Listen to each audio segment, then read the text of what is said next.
You've successfully closed on your first rental property. You can't wait to get it rented out and start collecting money.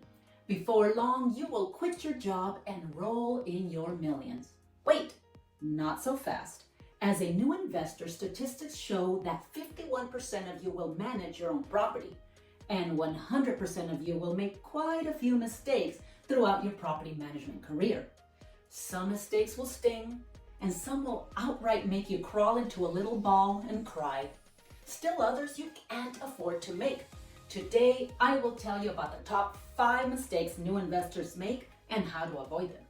Hi friends, welcome back to the channel. I'm Sylvia, your favorite investor-friendly realtor in the Boise, Idaho area. It's my mission to help you grow your net worth through residential real estate investing. And on this channel, I offer tips on how to go about getting you started on your journey to becoming financially free through cash flowing properties. We look at types of property, types of financing, and certainly what to do, and on today's video, what not to do once you have that first rental. We appreciate your patronage, and if you are looking at investing in the Boise metro area of Idaho, we encourage you to reach out to our team. As a real estate investor for the last 20 years, I have made my fair share of property management blunders that have taken a good chunk out of my wallet. Because of that, I want to make sure that you will not experience the same fate. Of course, this list is not an all-encompassing one, but if you nail down these 5 things, I guarantee you will be off to a great start. Let's get to it. Arguably, one of the worst ways to start your real estate investment career is to get sued by a tenant who claims that you discriminated against them. What are we talking about here? We are talking about violating fair housing laws, and more specifically, the 7 protected classes. Let me show you what they are in an easy to remember acronym, Fresh Corn. Now, I won't go into the nuances of each one, as that would be a whole video in and of itself. Instead, I want to underscore the importance of you knowing these laws and what constitutes a violation in your specific market. F stands for familial status. You cannot discriminate against families or even someone without children. R stands for race.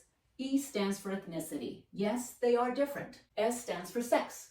Note here that as of 2020, this includes gender identity and sexual orientation. H stands for handicap or disability. Moving on to corn, we have C, which stands for color. O is actually a placeholder. The second R stands for religion, and finally the N stands for national origin. While many new investors look at these and dismiss them as common knowledge, yep, don't be prejudiced. Check. Treat everyone equally. Got it.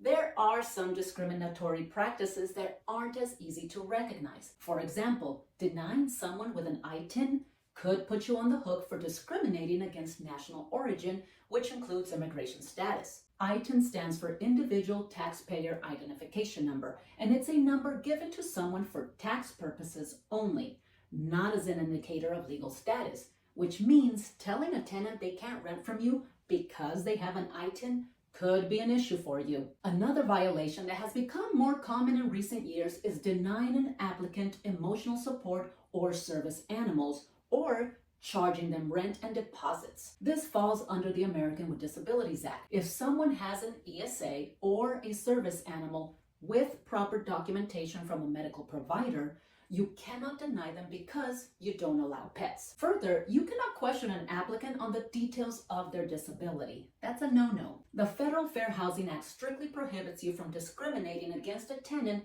based on any of the protected classes. But beware, states, cities, and even municipalities will have their own set of classes that you need to be aware of. And the fines levied against you as a landlord, should they find that you indeed violated one of these, are pretty hefty. Your first offense can carry a fine of upwards of $21,000, not including damages and any attorney fees that can be further imposed by the judge. And if you discriminate against someone with a disability, that first offense fine jumps to a whopping $75,000. And both of these are just for the first offense. They double and triple for subsequent offenses. And this is nothing to say about your reputation as a landlord and real estate investor. There are some exceptions here, but be mindful of where you live as they can vary. If you are an investor with less than 4 properties, these fair housing laws might not apply to you on a federal level. On the flip side, if you're in the state of Idaho, you qualify for prosecution with just 2 rental properties. Another exception allows you to be a little more selective if you will be living in the house as well as in a roommate situation. Moral of the story, investigate what laws apply to you and your rental. You may only have 1 property now, but if you're looking at real estate for the long haul, it's only a matter of time before they apply to you. The amount of fines plus the stress of getting sued as you're just starting your real estate investment career can be a game changer for your future wealth. This next common mistake is quite understandable, and that is failing to run your rental property business as the business that it is. After all, we are not all born business-minded individuals. Real estate investors come from all walks of life and invest for many different reasons. The most common offender of this mistake that I see is the investor who works for someone else and becomes an investor either by buying a vacation home,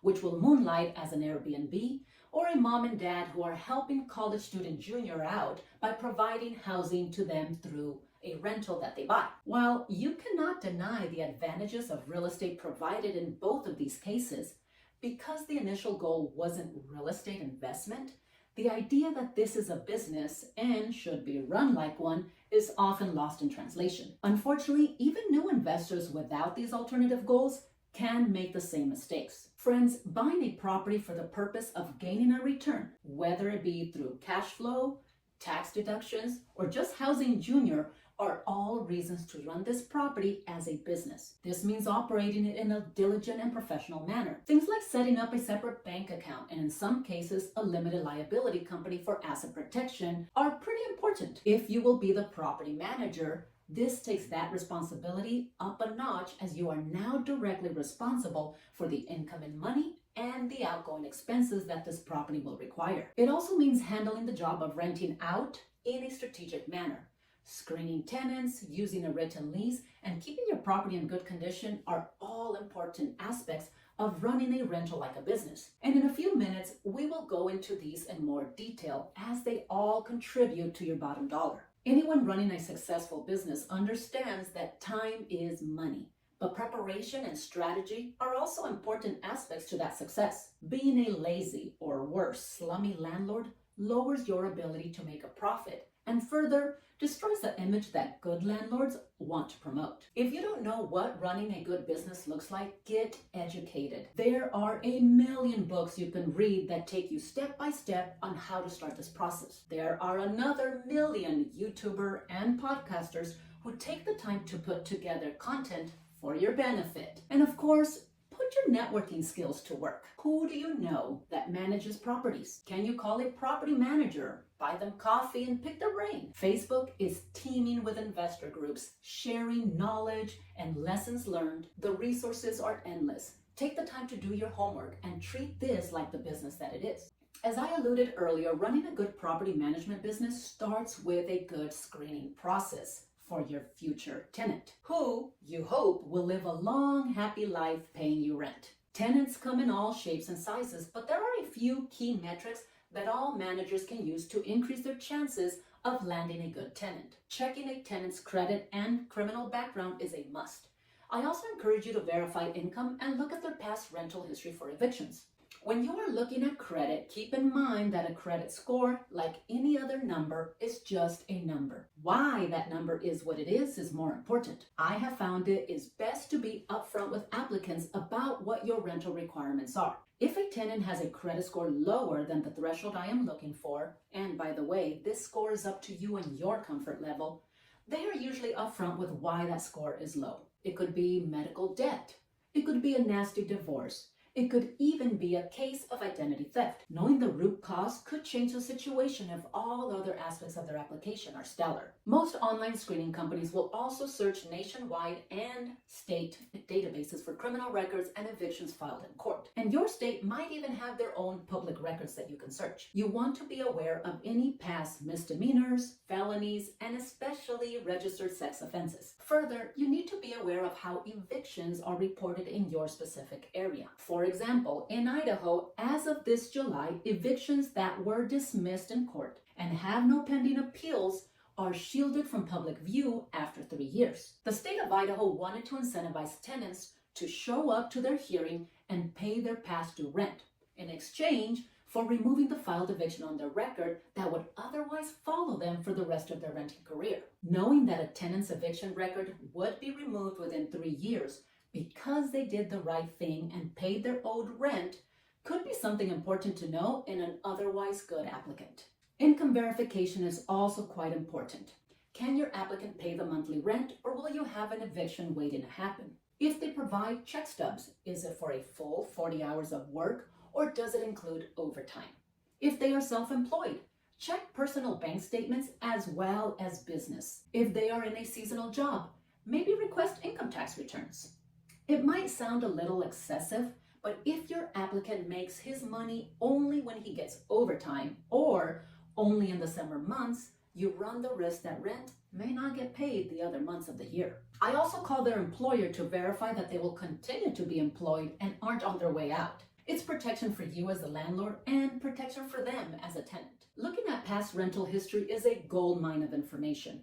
I always ask for rental history for the last 3 years. In general, the majority of landlords are small investors like you and I, and not major apartment institutions. I always call both the current landlord and the past landlord. I always hope that the current landlord will be truthful, but I have to disclose that I have gotten a few desperate liars in my 20 years. A current landlord who is having a problem with a tenant might be willing to tell you exactly what you want to hear in hopes of offloading that terrible tenant to you. The expectation is that a past landlord would be more honest about a particular tenant and have no motivation to lie. But trust your gut and be specific with your questions. Were they ever late with rent? Do they smoke? Did they cause issues with neighbors or other tenants? And more importantly, if they had the chance, would they rent to this tenant again? Here are 3 bonus tips for you that I have learned over the years. And while they are not foolproof, they have been super helpful to me. 1.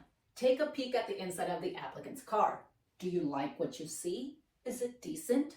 Does it look like a tornado went through it? Many cases, a person's car is a reflection of their cleanliness and discipline. Number 2, take a drive by their current residence for the same reason. Is the yard neat? Is there trash strewn all over the place? And number 3, if you get a feeling that something isn't jiving with the person listed as the rental reference on the application and who are you speaking with on the phone, look at the property tax record to see who is on title. Does it match the person you are calling? Is it the owner or is it a property manager? I've heard of instances where tenants will put down the phone number of a friend who pretends to be the landlord. Friends, you will save yourself a world of hurt by simply taking some added precautions in your screening process. I spent a lot of time here to underscore the importance of getting you started on the right foot. Remember, you are looking for the most qualified person to rent from you, and you control those qualifications.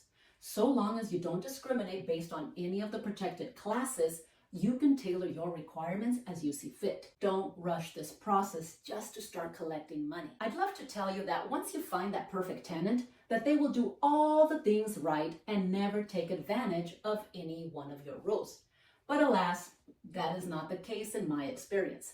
Often tenants who happen to be just people, just like you and I, by the way, tend to do things that benefit them at the expense of your property. And it is up to you to not only spell out all those rules neatly in a written lease agreement, but also to enforce them with repercussions should they be broken. Don't establish a precedence of looking the other way so as not to rock the boat. This property is your investment, and if you're running it like a business, it will be one that will continue to build your future wealth. Start by having a written lease. There are many great sites where you can download a sample lease for your specific state. You can also pay a property manager or even a good attorney to draft one for your specific property. In the state of Idaho, any rental agreement for under a year could be an oral agreement. I would argue that stated on paper with both parties explicitly agreeing to it is best. Best practice is to sign the lease with the tenant in person so you have the opportunity to highlight any important aspects of your lease. As someone who works with contracts on a daily basis, I can assure you that most people do not read the fine print before signing. You can save yourself the hassle of having to call out a tenant on something if you physically show them on the lease and go over the contents of it in person. Enforcing a lease does not mean babysitting your tenant. If you went over it in person and they signed an agreement, you can expect that they will do what it says or suffer the consequences. It is not your job to call a tenant a day before the rent is considered late to remind them of your late fees policy. They know. If they are late, let them know you are assessing a late fee and it needs to be paid, and collect it. The same thing goes for other items spelled out in your lease. If they do not have pets, you shouldn't see dogs or cats or hamsters or rabbits running around the apartment. If there are 2 people listed on the lease, then there shouldn't be 3 others sleeping on beds in the house. And if your policy is to be alerted to visitors, they need to alert you. Your lease should spell out how violations will be handled. Most of the time, they should be done in writing and with a specific deadline for them to fix it. And if they don't fix it, then what? All this should be in your lease. Now, of course, over the years and after lessons learned, you will change the way your leases are written. If it isn't a major problem, you can add it to your next lease agreement. If it's something that can be agreed to by both parties, you can do an amendment to your current lease. Either way, keep track of what is on your lease. And here's a handy tip. Apps like Trello are amazing at tracking changes you want to make in the future. The final mistake on my top 5 list is failing to inspect your property. When you're showing it to a new tenant, isn't the time to inspect the condition of your rental. Not only should you be driving by your property every few months, making sure it's still there and not burned to the ground, but you should also be doing more thorough inspections of the interior condition. Unfortunately, you cannot rely on tenants to let you know when something has stopped working. Boy, the horror stories I can tell you of problems I have discovered in my properties only after the tenant moved out would be enough to scare most investors right out of the real estate industry. Don't worry, I am here to share my tips so that doesn't happen to you. I write into my lease that I will be inspecting the interior of that rental every 2 months at a minimum. I will make an appointment and make my inspection in the presence of the tenant. I have an inspection sheet that I use to guide me through the house, and I ask specific questions of my tenants in regards to electrical outlets, appliances, leaky faucets, or running toilets. There have been many times when this is the time a tenant decides to let me know that the toilet has been leaking all over the floor, or they disclose that the kitchen sink has been leaking as I open the underside cabinet to take a peek. Or how's this one? All the outlets work great, except for this one that sparks when I plug in my hairdryer. Yeah, I've been there. Look, I have had amazing tenants, some that I was truly loath to see go. But the sad reality is that no one will care about your property like you do. It is imperative that you inspect it frequently, that you are diligent about looking for damage, and even more, being proactive about keeping it in good working order. What isn't a problem for one tenant could be a reason to not rent your place for another. And even more detrimental to your checkbook is the cost of those small repairs left to morph into really expensive ticket items. Friends, by no means is this list of mistakes an exhaustive one. There are many more that can be quite destructive to your success as a real estate investor. Fortunately, as we learn these lessons and share our experiences, we can continue our trek toward financial wealth. This list includes what I wish I had learned before I started managing my first rental. Despite the challenges that you will face as you manage your rentals, I want to encourage you to stay the course. Wealth does not happen overnight. I hope you found some value here today. If so, I appreciate a thumbs up. And let me know in the comments below if you have something that absolutely should have made my list. Thanks for watching, and catch you on the next one.